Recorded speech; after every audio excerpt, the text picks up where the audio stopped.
working on it. You take your time.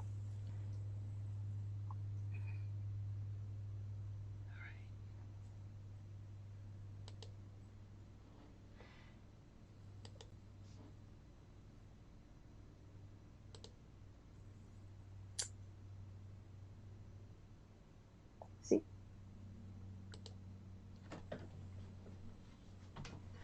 All right, I believe we're live. Let me Yes. see. Let me see if I can find us on the my page. Well, I got the YouTube notification saying that we're live, so Well, something there we must be go. happening. Something is happening. Hi, everyone. I am here with Kate Gladstone. She Hi. is the author of Read Cursive First. It's going to be coming Actually, out read cursive fast. Don't fast. worry, I made that slip of the tongue myself in one video. I want you to know that. So, Read Cursive Fast. Forgive me. And I want to talk to her a little bit about how she came up with this concept, what we can do with it, and when is this book actually going to be live to the public. So, hello, Kate. It's great to be Hello. here It's good to with you. see you too, and I look forward to virtually meeting your audience Well, someday. so tell me a little bit about why read cursive fast. I mean, I don't understand. Please tell me a little bit how you got to that point in life. I got to this point because of having dysgraphia not diagnosed for years and several other neurological issues, including, as it turned out, autism and other issues that are, that were diagnosed at different stages in my adult life. One of the things that happens with people who have dysgraphia to many of them, and that also happens in other conditions such as dyslexia, and it's even being found out autism, even with very verbal, very literate autistic individuals, of whom there are many, is that reading cursive, just reading it, let alone writing it, is an immense difficulty. it, Mm-hmm. One looks at the page and it does not seem to make any possible sense. You might be reduced to trying to memorize, yeah, this little squiggle is a capital G, this little squiggle is a capital H, but it doesn't make sense except on a rote level. And this is how we get not only the people who sometime in middle school, when the alphabet charts are taken down, suddenly start asking the teacher in the middle of English class or history class, Ms. Dodderer, Ms. Glasser, how do you make a capital Q? How do you make a capital G? How do you make a lowercase r? Mm. But who cannot read things in cursive when they see it. Now, not a lot of people today are writing in cursive. We may have a chance to touch on the handwriting issues, which are huge later on. But even if you never write by hand yourself, or if you write by hand and it is not in cursive, which is the case with me, and we will discuss that. I can write cursive now. I simply don't, and I'll tell you why at some point. Okay. But what happens when you have some old family document to deal with? Or if you're living with your grandma and she sent you a note to make sure and pick up the cat's medication or something. Or Hmm. if you're walking down the street, your friend has said, meet me in Antiques R Us at 2:30 p.m. and you look at fancily written cursive shop signs and you don't know which one is Antiques R Us because you can't read any of them. Imagine, of course, the huge issue of people, especially these days Hmm. when history class depends more and more on primary source documents. Imagine being in history class and being told that you have to write about the Declaration of Independence and that you're not allowed to, use a crib sheet, look it up on the net. This is a quiz. And your teacher passes you out a copy of one of the paragraphs and says, write about what this means and write about how it applies today. And you have no idea what you're looking at. It might as well be a bowl of ramen. Hmm. And, or even imagine that you're not in school, but you just want to see our founding documents. And some people will say, oh, the solution is easy.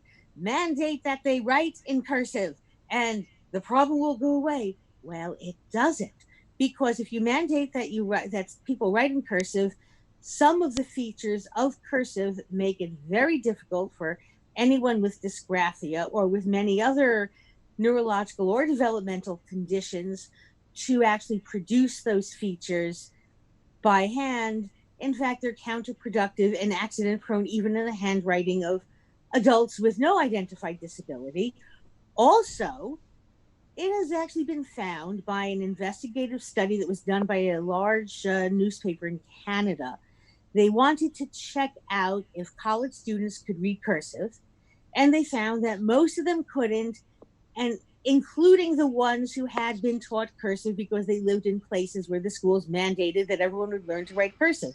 So literally, people who had been writing and presumably reading cursive at age 8 were no longer able to do so by age 18. And I am convinced that this is partly a result of issues in the design of conventional cursive styles themselves, and partly with the way that we're taught to learn it. We are taught, for instance, this squiggle is a printed capital G. This squiggle is a cursive capital G.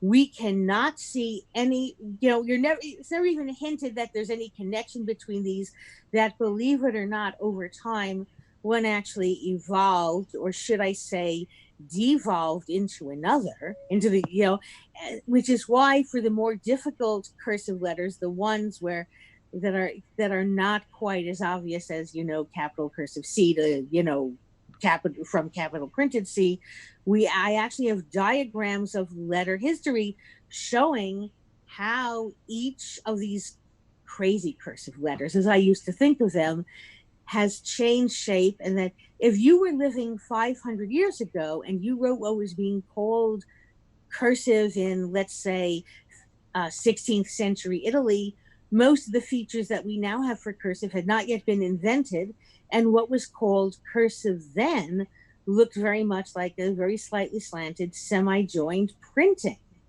Mm-hmm. And in other words, which is something that people with dysgraphia can do. We have, over time, or many of us have, added decorations and other features, initially in the interest of letting every letter join, which was supposed to be good, but which may not be good for all of us. And also, of course, to create styles. You know how it is in the education business, and it's always been that way. If someone has a book, someone else wants to write another book with extras that distinguish it. And you can literally look at handwriting in Mediterranean and Northern Europe from the 16th century on, Renaissance era, Baroque era, and literally see details being added. When I speak to audiences, I actually have a PowerPoint I use which shows the same word as it occurred in a variety of handwriting textbooks over roughly 200 years, from the mid 16th century to, basically, what we might think of as the height of cursive. And you can literally see it getting more complicated. But that's the thing. If you see how it happened, most people with dysgraphia and most people with any other unusual developmental, neurological, whatever it may be condition are very sharp at seeing patterns if you point out where the pattern is. Yeah. And in fact, I would like to show you, in fact, if I may take a minute, to show you what I mean when I talk about G, which was always on my mind, of course, because it's in my name. And if we have a G, and I don't know, can you see this? Yes. Okay, now if we have a G as we write it, as we print it today, and as cursive programs expect you to write it, they look like two totally different critters. But if you know that this is what happened That historically, I can't see that what you're but doing to the now you left. can. I'm sorry about this. I'm still learning. Let's see. Can we see this? I realize there's some kind of rotation control on this, isn't there? I have to admit, I am still getting. This will be better. There you go. There I can see it. And if you see how it happened, you can crack even the weirdest of the cursive letters.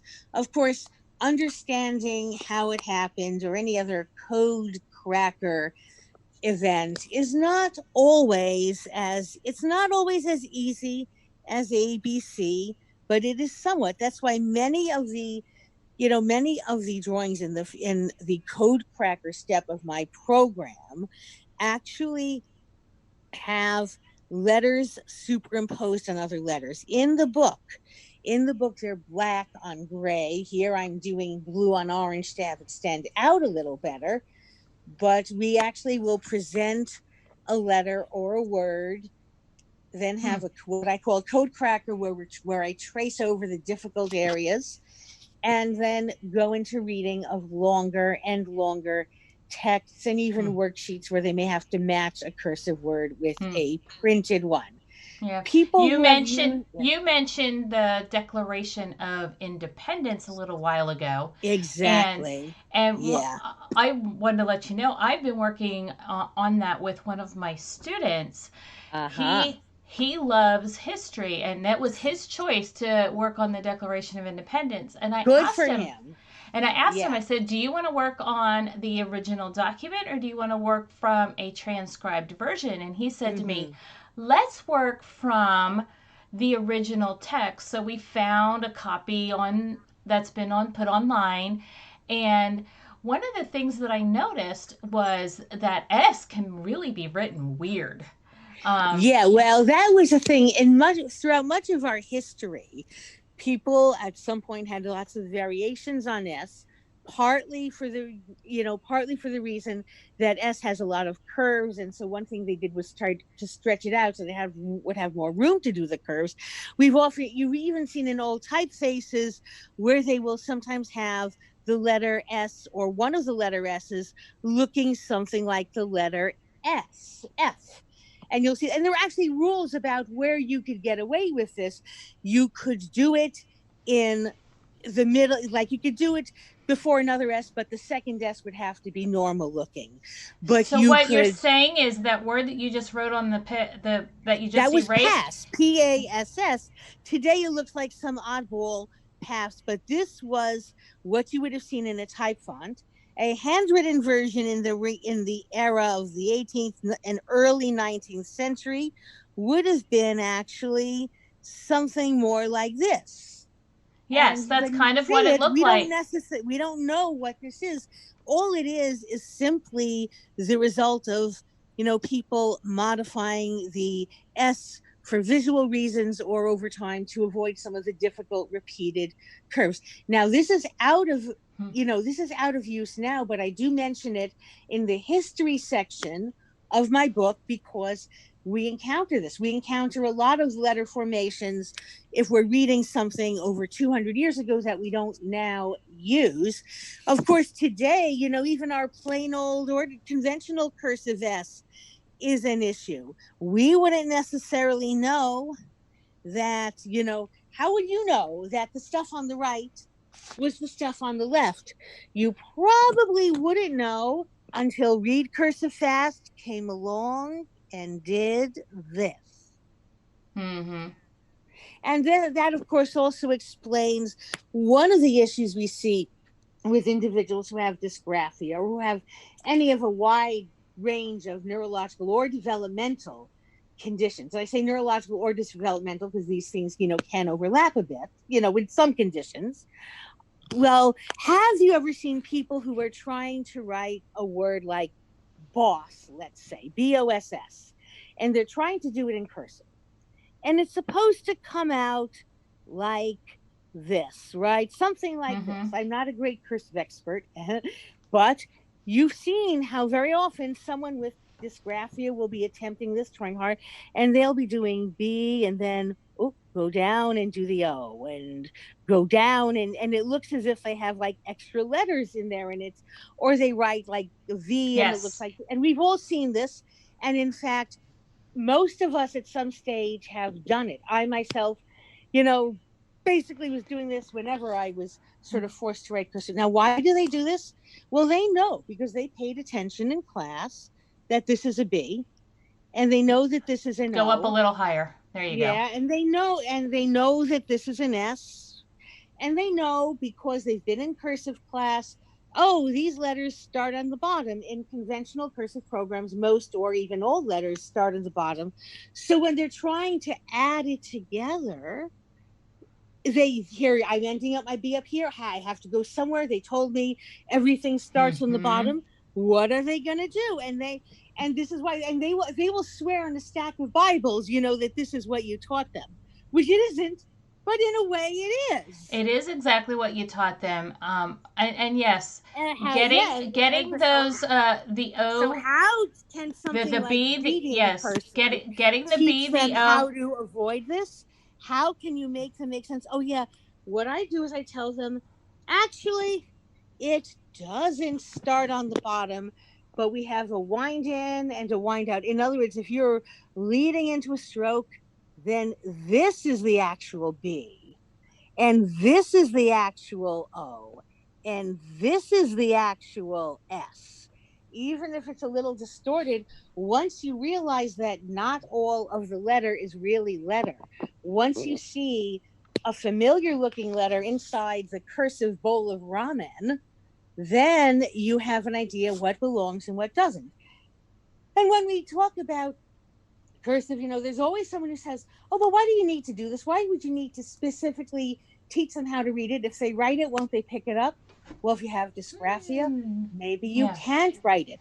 And even if you don't know what's going on and it's just memorize the 26 capitals and 26 lowercase of effectively a bowl of ramen, by the time you're in 18 years old and in college, you have probably forgotten how to do it because we don't see a lot of it.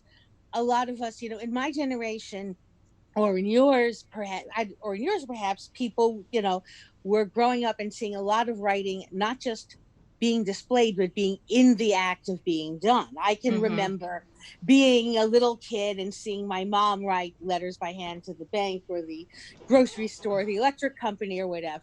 Right. And now you would not see letters in the process of being done, so you wouldn't have that particular kinesthetic slash visual clue. But even though I had it, I was not reliably reading cursive until I was age 24 and in graduate school. And then the only way that I was able to do it was I sort of became able to read cursive in the process of working on my Mm-hmm. handwriting, which I was doing by sneaking time away from my studies to be a librarian and going into library archives and literally looking up basically the past 500 years of handwriting books, working through all of them to see Uh-huh. what bits worked and what didn't. That's where you got your love of the history Exactly. of And it's handwriting. not so much, it wasn't so much love as desperation. I was in graduate school. Sometimes I was at home and people might call. I might be home alone and people might call with a message for my mom or a message for my dad, and the answering machine didn't always work. And one day I realized, to my horror, now you have to realize that this was BC. This was before cybernetics. This was before cyber everything. So I realized one day that I was sitting in the room with my electric typewriter, which was what passed for technology then, and that I was leaving it on all day so that I could type a message like, and Shirley called, and so that I could then very laboriously write it by hand and destroy the typed original so no one would know that I was doing this. I mean, I had been through a lot growing up because both of my parents were teachers of English. Both of my parents had to do a lot of literacy teaching as part of that, given where they were. And, they were appalled to have a child who was very bright, but who did, but who, Mm. was writing in a way that at the time was considered to prove that you are intellectually very, very disabled indeed. I do not want to say the words that were used to me and about me, even by people who, had any sort of concern for me. I don't want to say this because literally everyone who said those things to me is either now dead or has changed their mind. But I will tell you that from family members, siblings, classmates, teachers, remedial people, about the kindest thing that was said to me by one of those individuals was, you write like an epileptic. And I was age 5, okay? At the time, maybe it was considered very normal to motivate someone by telling them that they wrote like someone who is in the middle of a seizure. We would not and should not do this now. And the person who did it is still alive and is very appalled that she did it. But But but I'll at tell the you what, time, it was when we were considered normal. kids, right? When we Yeah. were kids, the rules of speaking to kids were so different than they are today, and Yes, that is part of it. But I can it, but remember I have a sister who is left-handed, and in the middle of the 60s, mind you, middle or late 60s, she was being given blankety blank horrible treatment in preschool until my parents found out and got her transferred to a different teacher. And I mention this because I know that you're a lefty. Lefties run mhm, in my family. Although I'm not one, left-handers and mixed-handers are, overrepresented. There are a lot of them in the yeah, population of dysgraphia, dyslexia, and any of the other things that I yeah, call disabilities, DYS abilities. And I say yes, it that way because most of us who have these issues have very unsuspected great abilities indeed. yes. So tell me a little bit, if you've got a child who has handwriting problems, not necessarily dysgraphia, just handwriting problems in Yep. general. And the first thing that you want to do with them is help them break the code. So you separate your book into like four different categories. That first one is Yeah. called the code The cracker. code, we have the code cracker. Can you Well, show the tell us whole a little bit first, about these four yeah, steps and the the code whole cracker, first, yeah. etc.? Okay, well, to do this, I'll have to point out that the book has sections broken into chapters. Each chapter introduces a few more letters and teaches you how to crack the code of them. So the first section, which is marked by a sort of starburst, is I call it the code cracker. And that's simply a section that does what I was doing with those letters on the whiteboard, Mm-hmm. illustrating basically what features of a printed letter and that they already know how to read and maybe write, and a cursive letter that is new and bewildering to them actually are shared. For capital G, this requires going into the history, but we start with much easier letters such as I and J, Okay. where for instance, and just to show you, let's do a little more of this rotation. In other words, if I'm writing the very first letter we do, for instance, is letter I, and I have a cursive, so I have a cursive I right here. So what do? I point out that it has a short downstroke and it has a dot. And it's the only letter that both has a dot and has a downstroke that is short. So anytime they see this, they know it's an I. Okay. And then the next letter we do is J. So J also has a dot and J also has a downstroke, but J's downstroke is longer. And if they see that J's downstroke is actually a printed J hiding within the cursive J, and we go on from there to build words. Once we've had enough letters to make a word, I start giving them words and letter combinations, eventually phrases and so on to read. And we do the lowercase letters first, not just because they have fewer of the problems. We're starting with the easy ones and then saving the really hard stuff like, R for the end of the lowercase section, but because, face it, lowercase letters are 98% of what you read and write. So we Right. want to make sure that the learning curve is very efficient. So really half of the book deals with that 98%. And then we go on Hmm. as I've shown you to the capital. So that whole, Okay. so in that whole first section, we have a code cracker stage. We Okay. also, we then have other stages where they're simply looking more closely at the letters. I'm going to actually pull it up because I have to credit my graphic designer for designing these awesome little icons to help us indicate, to help people see just where they were in a progress. Let me turn this around. By the way, each chapter ends with a progress bar to show just how much you've learned. Why is this turning off? Oh, I hate when it does that.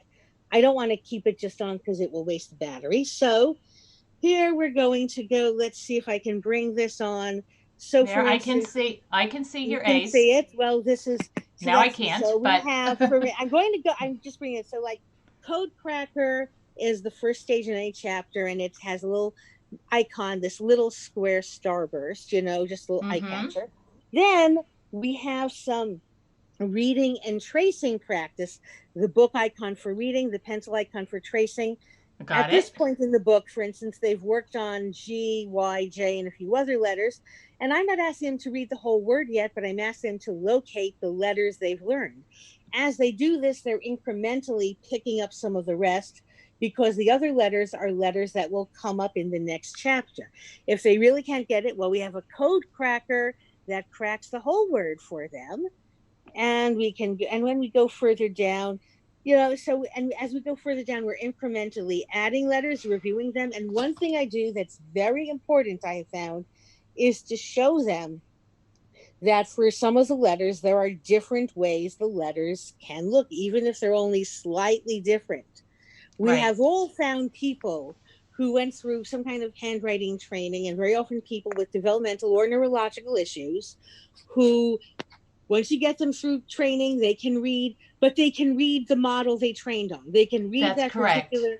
And why does this happen? Again, because of rote learning. It happens for the same reason that they will often forget it 10 years later. There was nothing to make it stick. And if you show them what are the commonalities between different Mm-hmm. lowercase, Mm-hmm. versions, different versions of a lowercase letter, or different versions of a capital. We cannot possibly teach them to memorize every book that comes out, because if you look at how many handwriting books are published in the USA every year, how many companies, there are literally hundreds of them, Right. and often the models differ from style to style. I can't possibly teach someone 200 ways of writing the capital F that they might see, plus all the ones that their teacher or anyone else might accidentally come up with, because so many people are not even learning from a model, they're learning from their teacher's personal script. Yeah. But what I can So, do is show them the commonalities. And I will yeah. say that the shape issue is a very disturbing one, because form constancy issues are huge in any developmental or neurological condition. Yes. That I was want to one of tell the you, points I was going to make yeah. was In fact, I could tell that you a little story against myself. I changed schools during elementary school. I had learned or tried to learn a little cursive in second grade. And when I was in third grade, it was a different cursive book. Easier some ways, harder some ways. But the big problem was that the capital T from second grade in my old school was identical with the capital F in the book in the new school. And sometime during the first week of school, there was a true false test. And we weren't supposed to write true false. We were supposed to write TF. Not that I would have wanted to write out the whole word anyway, because I was writing as little as I could. In other words, you know, even if mm-hmm. I knew that I would lose massive points in the class for not taking notes, either because I wouldn't remember enough or because they just took off points and we didn't take notes, I would not want to write notes, because I knew I had to choose between the act of writing and the act of actually thinking about anything. If Okay. handwriting had been easier, I would not have had that very terrible Yeah. choice. Now, I'm not saying that difficulty in reading cursive or difficulty in or in any one area is the only reason that people have Yeah. difficulty. I'm saying that in a way we need to look at what we're doing. So one I of am the very things that much in I favor. so one of the things that I do with form Yeah. constancy is I will type out the same sentence in 3 or 4 different fonts, and I will be Yes. asking the kids which one can they read and why can't they read the one the other And one, I even do though the same thing. In fact, and the and whole, and it's yeah. very interesting.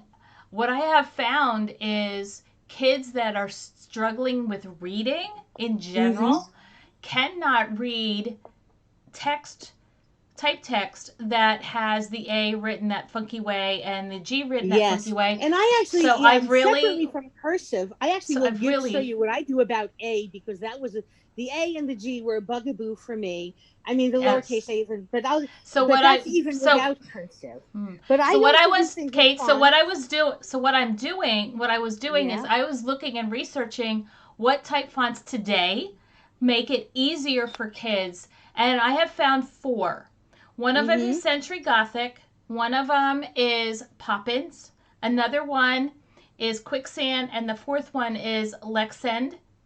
And those I'm only familiar with the four. first of those, so I'd love to see what you found. Also, I will be sending you, Sherry, sometime during this week, a link to another study on type fonts that was actually done in the UK and actually influenced how books for children are being, printed there now versus like 40 years ago.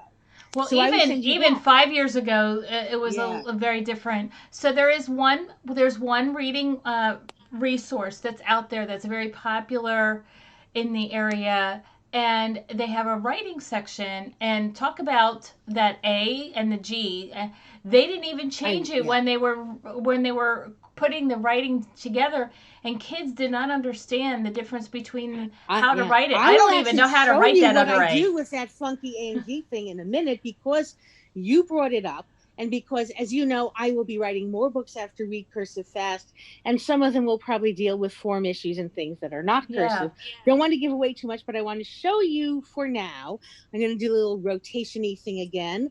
This is actually a passage from Read Cursive Fast. The whole second section of the book, after the first section where we have the 4 stages and we teach Mm-hmm. letter recognition, we put them together. And what we did was have little stories. And the first line would be printed, and okay, the A might be, a thing, but we can work with that. But Right. you see, this is very easily readable to kids. This is the same thing with Yeah. Back it up joins. just a little bit. It's getting Okay, I'm blurry. going to There you go. go. This makes it a little clearer. And if you want it bigger, so be it. And you see No. that we're starting with a very simple, very efficient, what looks like a printed handwriting font modified for efficiency. Yeah, Then I the thought font that that's was very very ingenious when I saw that in your book, and it really was difficult to read some of the fonts. yeah. Well, the thing is, we're trying to work up to it gradually, so we have a very simple font, a font that's basically the same thing with joins, that has some decoration, that has more. And as we go on, we even have additional stages. And why we do this, if you want to know why I would do this, why I wouldn't just give them cursive pages to read, which I've seen teachers do, and there are books that will do this and assume that the kids will learn. I say, if you were taking your kid, your 6, 7, 8-year-old kid, to learn how to swim, would you take him to the Olympic swimming pool that's 10 feet deep all around? Or would you take him to the pool that has a shallow end that he or she can get in? And here's what we're doing, we're letting them tiptoe in through the shallow end and gradually adding the features of cursive so that by the time they hit the features of cursive, the input is decodable. Think of how we learn any foreign language. If you go into a classroom and the teacher is just talking to you in Japanese or whatever you decided to learn, the minute that you come in, you won't understand anything. But if Mm-hmm. clues can be added to help you put your own code cracker mechanism into gear, in other words, if instead of hearing someone talk at you in Japanese, well, I know if you hear something like, you know, watashi Kate des. You understand I'm saying I am Kate. My pronunciation is probably all wrong. I know very little Japanese. If you heard it without any background clue, any context, you wouldn't be able to learn, well, what word is I and what word is am and Mm-hmm. what order are the words in, which is not the same as it is in English. But if you're given comprehensible input, which is a big deal in language learning, and of course, written language is a part of language, then you can figure it out. Let's say you didn't know how to read cursive. If I wrote out for you your full name, Sherry Dotterer, and you didn't know what the capital D was, I could come along and point out, well, there's a printed capital D inside that cursive Mm-hmm. one. And besides, you know where it is because there is probably no other word that looks like this and would come after Sherry. But Mm-hmm. I'd rather do this than what was done to me, which basically was sink or swim. Now this whole issue of cursive reading is enough of a problem that, believe it or not, it actually became a plot on an episode of The Simpsons. I'm sure a lot of you folks out there are Simpsons fans. Maybe you are, Sherry. I don't know. Ever watched The Simpsons? I don't like The Simpsons, so no, I I don't don't watch them. really. I did watch that one episode and a couple of others, but I watched one episode out of professional interest. If you ever watch the episode, You Only Move Twice. This is Okay, an, I'll and I keep give that you in the names, you mind. can Google it. This is the episode where the family temporarily moves to another school district on the other side of town. And Bart, who is going into the third grade, in second grade, he was told he would learn cursive in third grade. And now in third grade, he is with a class that's been learning cursive since second grade, and they decide that he is intellectually disabled and they treat him accordingly. Mm-hmm. Eventually, he does move back. Now, this happens to people. I've known so many people who did not have any evident disability, but they moved during a certain year. They every time they were in a school, either the school had not done cursive or was not going to be doing cursive, or had just done it. And we're not going to teach you. We have enough to do teaching the people who are on schedule. Right. One, I think this is atrocious in terms of teaching. Number two, I think it's atrocious in terms of why do things have to be so accident prone? And what I mean by accident prone, I'll have to explain. You are probably familiar with Steve Graham and Virginia Berninger, who are some of the, and Naomi Weintraub, three of the most eminent researchers on writing today, who often work on the same team. Mm-hmm. Steve Graham works very closely with Virginia Berninger, and sometimes Naomi Weintraub is in there too. Well, back in the 1990s and early 2000s, they were doing some researchers on handwriting to identify what you might call the handwriting habits of highly efficient handwriters. In other words, when we look at people who really do write legibly and who keep it legibly when they're fast, how do they do it? Well, it won't surprise you that they didn't find many people who were purely guaranteed absolute print writers. In other words, they didn't find many fast writers who were writing sort of circle and stick. And don't worry, I'll give you a shot at it. But on the other hand, they didn't find many writers who were writing the cursive that they were supposed to write either. What they found was that at any age level, no matter how people had been taught, and no matter what they were trying to comply with, your average high speed, high legibility handwriter, well, he's likely to have a short slight slant, or she is, but more importantly, he or she is likely to have printed forms and is likely to have them joined where the joining physically works and does not require huge changes in letter shape. In Right. other words, if you were taught as a kid that the way you had to sign your first name, and I don't know where you went to school, so I'm sort of trying to simulate sort of generic American conventional cursive, and they wanted you to have Yeah. You're a little high. something like You're a little this. high. What? There you go. Yes. I had to be high to write, and then I can move it down. That's what they wanted you to write, but I don't know how your writing looks now. But I would speculate that doesn't if doesn't look like that anymore. No. maybe, well, I won't ask you to put it on live stream. Maybe you and I can work personally. I love to tutor adults. I will tell you, but someone who's writing your name with high speed and high legibility, it's much more likely to look something like this. So Not shouldn't even we? sure it's that good anymore. My But husband this is says it. probably My husband says I closer. look like a physician when I write, I and can hope that I because teach handwriting. There you go. I want to help you help others. Believe it or not, for much of my early career, once I worked on myself, worked on my dad, and he said, "You ought to sell this thing." My first clients were all hospitals where they had doctors who were facing malpractice suits over handwriting. That I was the love it. bulk of my business for about 10 or 15 years until e-prescribing came in. I basically was Yeah. around until they could get the e-prescribing. If you look on my handwriting repair.info, handwritingthatworks.com site, the one with the longer name, you'll actually see that a lot of the befores and afters I have there are from doctors. Uh huh. And those befores and We afters were actually achieved in 3-hour classes. Yeah. Wow. Cool. We are starting to run out of time. Is there any other thing that you would like to share with us before we head out? I see that from the stuff One that you thing sent me I would ahead like into. to, one One thing thing I is, would, you were, well, what would you like to ask me that you haven't? so you had sent to me a whole bunch of information of things, information to find you. How did the people find out about you? It Like, is either word of mouth or they're searching on the internet for like better handwriting or my son can't write or I cannot read cursive. I hear this mm-hmm. from all ages. I've even had, people who were going to take the SATs call me and say, oh gosh, I need better handwriting. I'm 16 and no one ever really taught me how to write.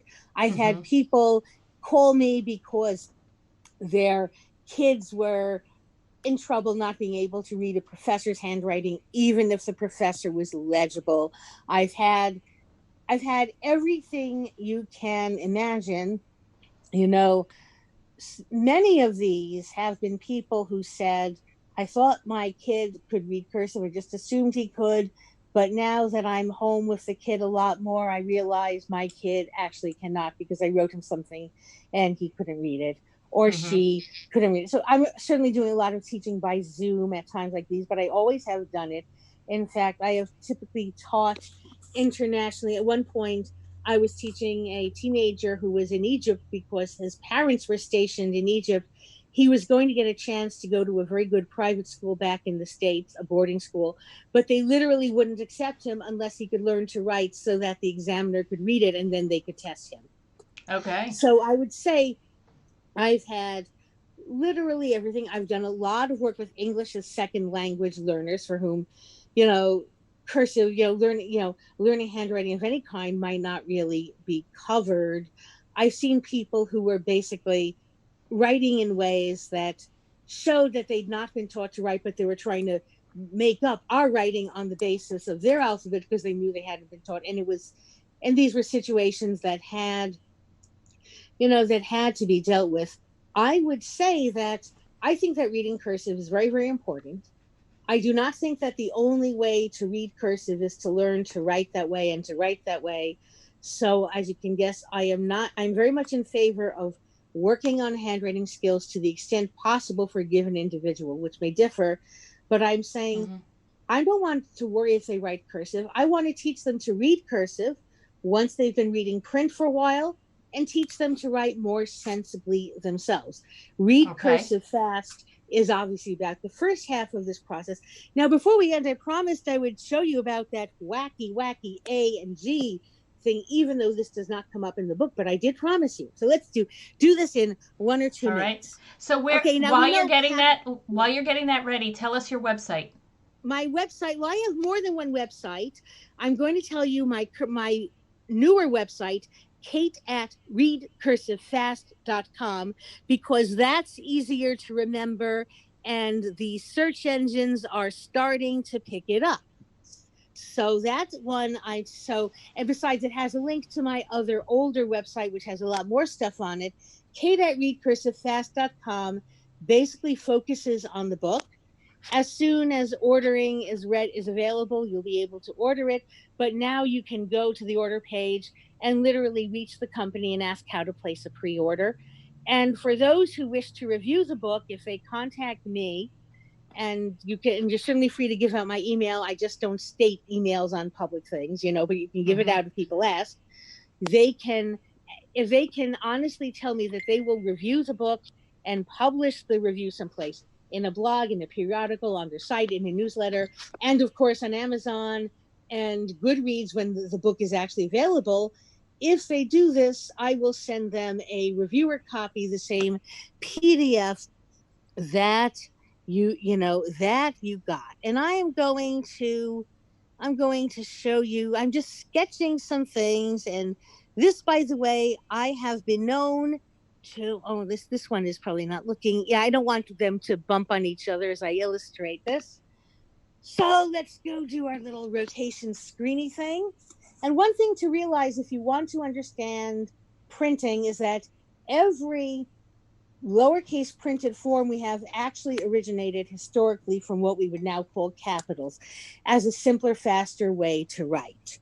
And I'm going to watch this.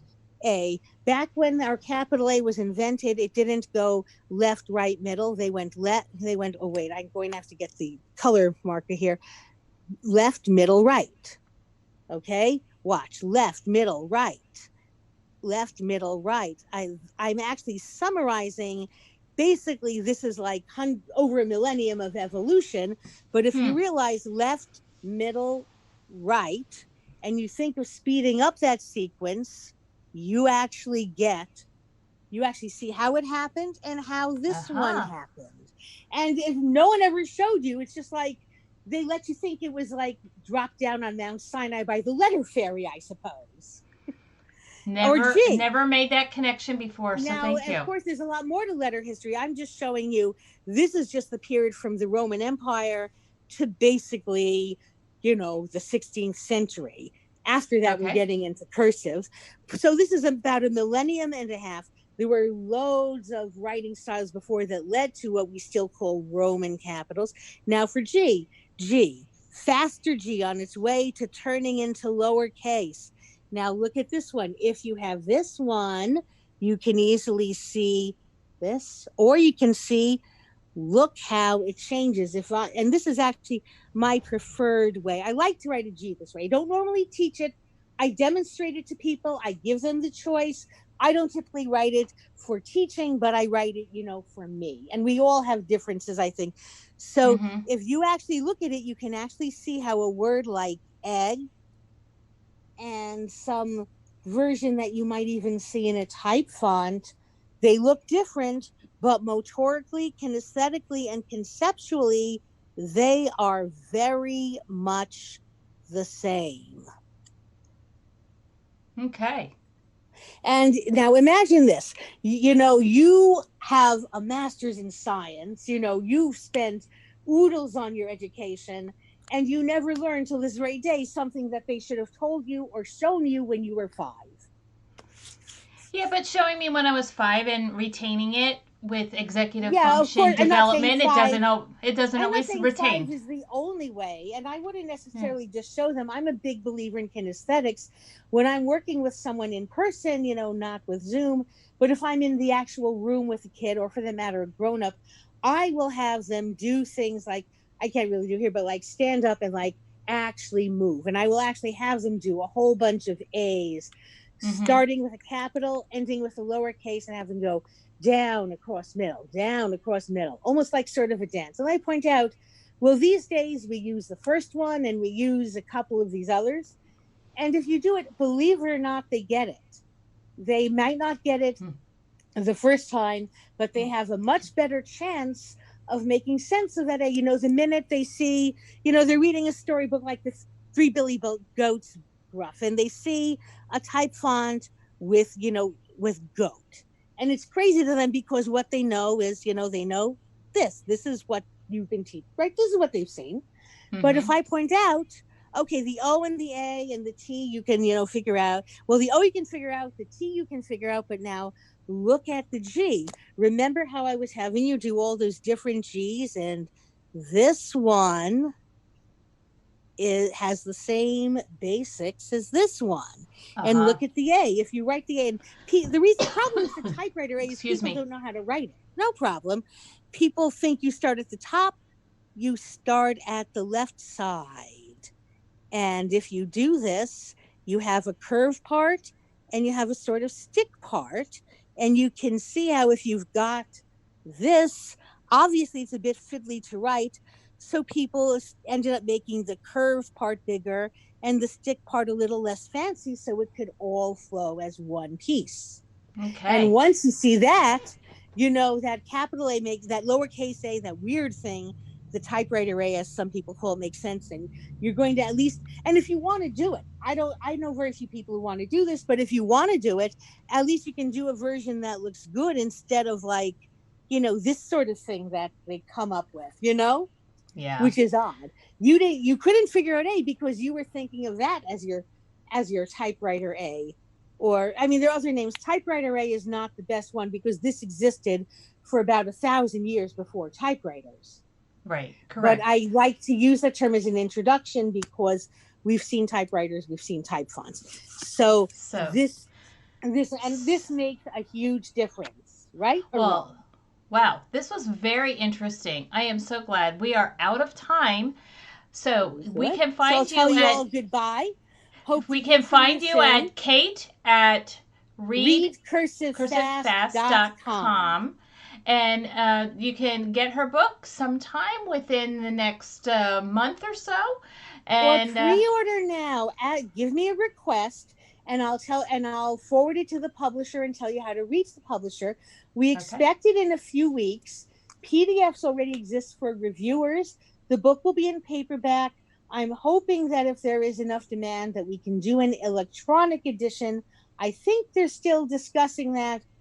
You know, let's just say I'm not allowed to say certain things up front, not for a little bit, but if you contact me, I'll put you in touch with the publisher and we'll see what we can do. Well, it has been very interesting learning a little bit about the history of handwriting because Thank you. that's where I think that you excel greatly, Thank you.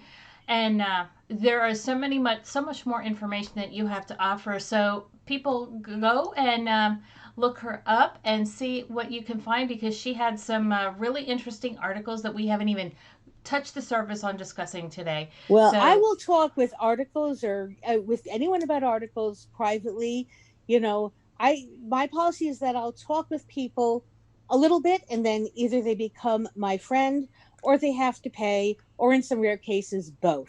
Now, Sherry, I see you becoming a friend, but I will tell you that if you want handwriting lessons like anyone else you'd pay, but I think I could give you a super low rate out of professional courtesy. well, Are you thank up you to very that? much. Well, I'll tell you what, I do ask people that before they work with me, they might want to go through my resource list that I sent you, which I'm sure you can put someplace and post a link to.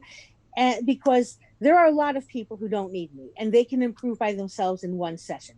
hmm Granted, that's mostly preteens, teens, and adults, but you can also get clues from such improvement on how to work with a child. How are you going to work with a child if you can't, if you really cannot write legibly? Now, I'm sure you can, but you probably want it to be a little more effortless if you're working with a child because you want to model fluency as well as modeling legibility. Correct. When I slow down, I can write. So Yes, and actually, I do have tactics that I use to help the people. And yeah. I was one of those people who write at one point, who write well slowly, and then it falls apart. It's a huge issue. That would need a whole session on its own. But I will give you one tip free that I give to everyone at some point, and this will help you with whatever type of writing you're doing. As you write, when you write an alphabet letter and you're in the process of moving to the next one, like going from the C to the H in Sherry, for instance, ask yourself as you move, was that first letter I did really good? If it was, force yourself to speed up a weensy bit on the next one. But if you honestly have to say that letter was not so good, force yourself to slow down a weensy bit on the next hmm one. As you do this, you're training yourself to self monitor and balance your speed versus your legibility so you won't end up being, where you are is where I was when I was in college and starting graduate school. And of course, for decades before then, I'd have an exam and I would want to be legible, and the first two words or the first sentence would be beautiful, but then I'd see I was really running out of time and it Right. would collapse. And so many of our students ask us if we're evaluating their handwriting or if they have to do an assignment, well, do you want my fast handwriting or do you want the one you can read? Ideally, these should be the same. And it's not that hard to make them the same if you know where you're starting and you know where you're going. And All we'll talk right. more about that privately, or if you want another public session, if you want something else on Facebook, I am more than happy to do that at any time. All right. Thank you. Again, Thank you. this is Sherry Dutter. We've been here with Kate Gladstone of Read Cursive Fast. Thank you very much for Yes. being here. Thank you. Thank Bye you. bye now. Bye bye. Bye. Yeah. And